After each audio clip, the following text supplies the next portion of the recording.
नमस्कार, मैं अंजलि मिश्रा और स्वागत है आपका हमारे चैनल में।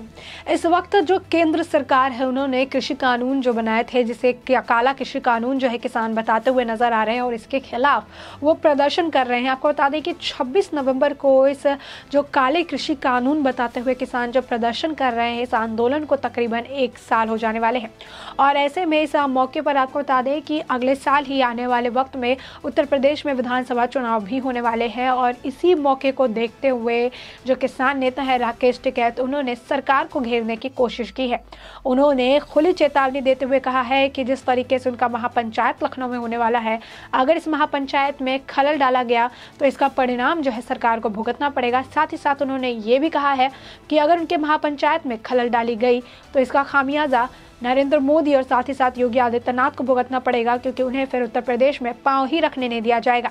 आपको बता दें कि ये जो खुली चुनौती है उन्होंने जो है किसान यूनियन के जो नेता है राकेश टिकैत ने उन्होंने दी है और उन्होंने कहा है कि उनके महापंचायत में किसी भी तरीके का जो व्यवधान है वो उत्पन्न नहीं होना चाहिए, वरना नरेंद्र मोदी और साथ ही साथ योगी आदित्यनाथ को उत्तर प्रदेश में पांव रखने की अनुमति नहीं होगी। यानी आप समझ सकते हैं कि जिस व्यक्ति को वो इस तरीके की धमकी दे रहे हैं, यानी योगी आदित्यनाथ की अगर बात करें तो वह खुद उत्तर प्रदेश के मुख्यमंत्री है। खुद उत्तर प्रदेश के मुख्यमंत्री को उत्तर प्रदेश में नहीं घुसने देने की धमकी देते हुए नजर आ रहे हैं। यानी आप देख सकते हैं कि किस तरीके से एक किसान बताने वाला व्यक्ति जो इस वक्त किसान नेता बन चुका है, उसकी हिम्मत इतनी बुलंद हो चुकी है कि वो जिस वहाँ पे खड़ा है, जिस उत्तर प्रदेश में खड़ा है, उसी उत्तर प्रदेश के मुख्यमंत्री को वहां पांव ना रखने देने की जो चेतावनी है वो देता हुआ नजर आता है। तो आप देख सकते हैं कि किस तरीके से अब इनके जो हौसले हैं ये बुलंद हो चुके हैं। क्या इनकी बातों को सुनकर आपको लगता है कि ये किसान है जो इस तरीके से धमका सकते हैं, जो सरकार को धमकी दे सकते हैं, जो जहां खड़े हैं वहां के मुख्यमंत्री को वहां ना रहने के लिए,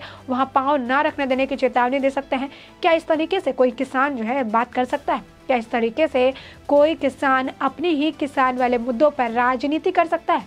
तो ये देखकर ही अगर आप सोच विचार करिएगा तो आपको पता चल जाएगा कि आखिर राकेश टिकैत करना क्या चाहते हैं। साथ ही आपको बता दें कि गढ़ मुक्तेश्वर का जो इस वक्त जो है कार्तिक मेला लगा है और उसी में हिस्सा लेने के लिए जो है राकेश टिकैत वहां पहुंचे थे और वहां पर ही जाकर उन्होंने बीजेपी पर निशाना साधा। यानी एक तरह से देखना एक धार्मिक चीज़ है, एक धार्मिक मंच है, लेकिन उसे भी उन्होंने राजनीतिक मंच बना दिया और वहां पर वो बीजेपी पर जोरों शोरों से जो है निशाना साधते हुए नजर आए। आपको बता दें कि उन्होंने कहा है कि बीजेपी को चुनना जो है एक गलती थी और उत्तर प्रदेश के लोगों ने ये गलती की है और मैं चाहूँगा कि ये गलती वो दोबारा ना करे। साथ ही साथ उन्होंने एक नारा भी वहां पे बड़े जोरों शोरों से दिया। उन्होंने जो नारा दिया है, आपको बता दें कि उन्होंने नारा दिया कि एक भूल कमल का फूल। यानी उन्होंने कहा है कि कमल का जो फूल है वो लोगों की भूल है और जो उत्तर प्रदेश के लोग हैं उन्होंने गलती की है तो जो है बीजेपी की सरकार को चुनकर, और ऐसे में कमल का सफाया होना चाहिए। यानी उसका तात्पर्य है कि बीजेपी का उत्तर प्रदेश से सफाया होना चाहिए। यानी आप समझ सकते हैं कि एक जगह में जो रूलिंग पार्टी वहाँ पर बीजेपी है,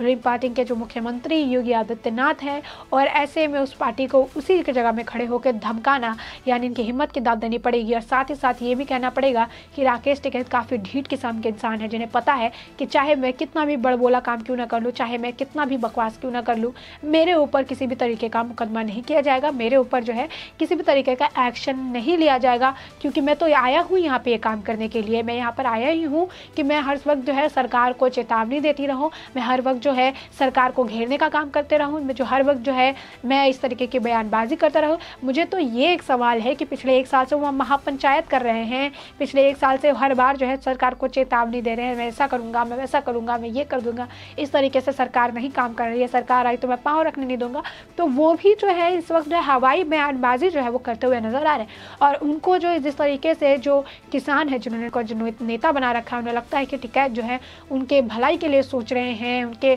बारे में सोच रहे हैं, तो वही टिकैत आज के वक्त में राजनीति करते हुए क्यों नजर आ रहे हैं?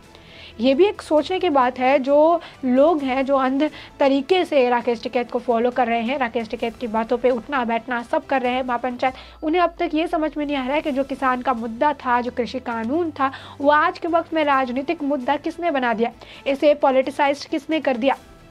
यानी अगर आप देखेंगे तो अभी भी जो किसान हैं वो खेती कर रहे हैं, अभी भी जो किसान है वो जो है अनाज उपजा रहे हैं, अभी भी जो किसान है वो अपने देश के लिए खड़े हैं। ऐसे में राकेश टिकैत जो है वो कुछ किसानों को लेकर इस तरीके से साल भर से वो आंदोलन कर रहे हैं। सबसे बड़ा सवाल है, जब पैसे है ही नहीं, जब इतनी किल्लत है सारी चीज़ों को लेकर, किसी चीज़ पर सरकार के साथ बन ही नहीं रही है, तो आखिर 1 साल से बॉर्डर पर वक्त कैसे बीत रहा है। 1 साल से अलग अलग जगहों पर जो आंदोलन चल रहा है, किसान आंदोलन चल रहा है, इसकी फंडिंग कौन कर रहा है। 1 साल से जहाँ पे हर बार जो है इतनी संख्या में ट्रैक्टर मौजूद है, इतने लोगों का खाना पीना रहना सोना, यहाँ तक कि एसी रूम की भी व्यवस्था की गई है राकेश टिकैत जी के लिए। तो ऐसे में इन सब की फंडिंग कौन कर रहा है, ये भी एक बड़ा सवाल है, जिसको लेकर अब लोगों को जो है थोड़ा सोचना चाहिए कि आखिर जिस तरीके से जो किसान आंदोलन को एक रूप दिया जा रहा है, एक रेखा दी जा रही है, क्या यही किसान आंदोलन है।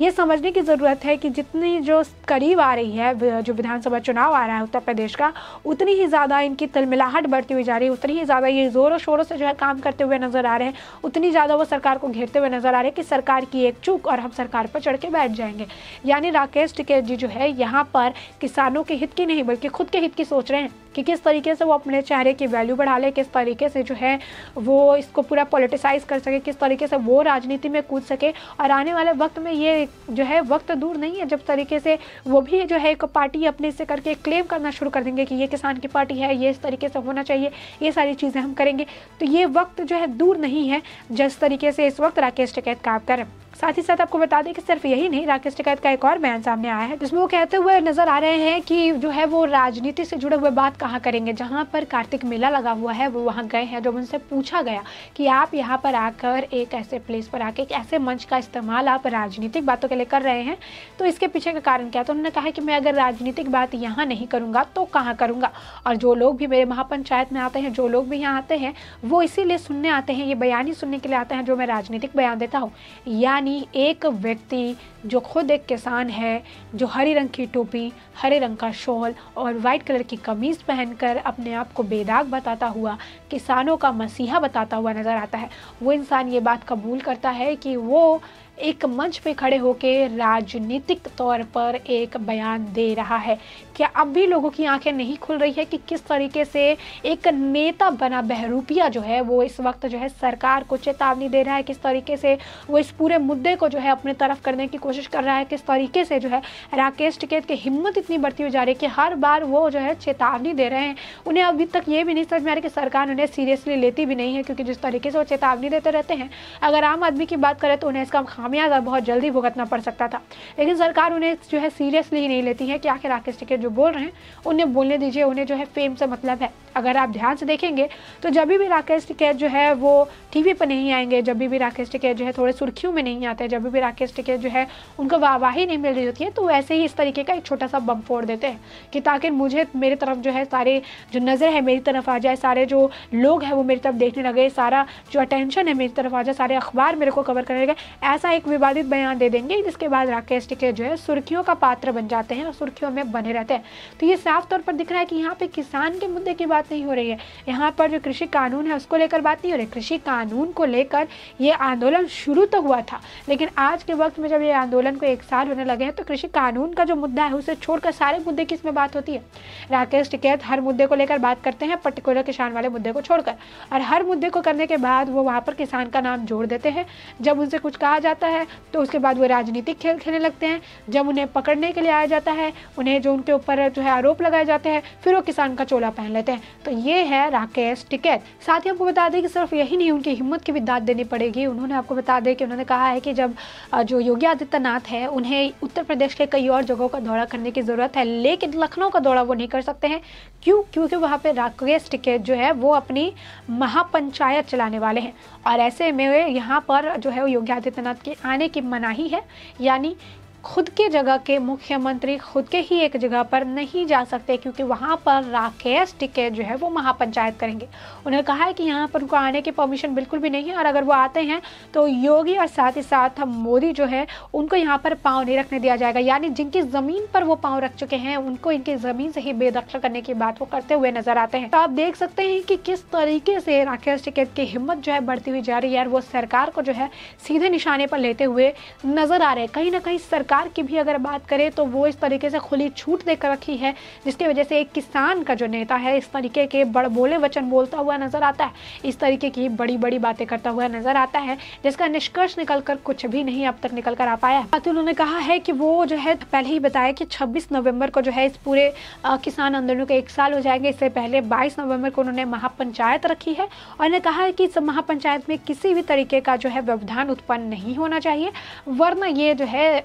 योगी आदित्यनाथ और साथ ही साथ मोदी जी के लिए सही नहीं होगा। तो आप ये साफ तौर पर देख सकते हैं कि किस तरीके से राकेश टिकैत जो है चेतावनी देते हुए नजर आ रहे हैं, किस तरीके से वो धमका रहे हैं सरकार को कि वो उन्हें पाँव नहीं रखने देंगे। इस तरीके की चीज़ें हैं, महापंचायत करना ज़रूरी है। वो एक धार्मिक मंच का जो इस्तेमाल आप कह सकते हैं कि एक तरीके से यहाँ पर राजनीतिक मुद्दे उठाने के लिए कर रहे हैं, किसानों का आप कह सकते हैं इस्तेमाल कर रहे हैं अपना फेस वैल्यू बढ़ाने के लिए। तो ये जो राकेश टिकैत है, इसी तरीके की बयानबाजी उन्होंने आगे भी की थी कि हम दिल्ली घेरेंगे, हम ये करेंगे, हम सरकार पर चढ़ाई कर देंगे, हम दिल्ली पर चढ़ाई करेंगे। और इस तरीके से एक बार फिर जितना जो आप कह सकते हैं कि जो चुनाव है सामने आता हुआ नजर आ रहा है 2022 का, क्योंकि 2022 का उत्तर प्रदेश काफ़ी बड़ा एक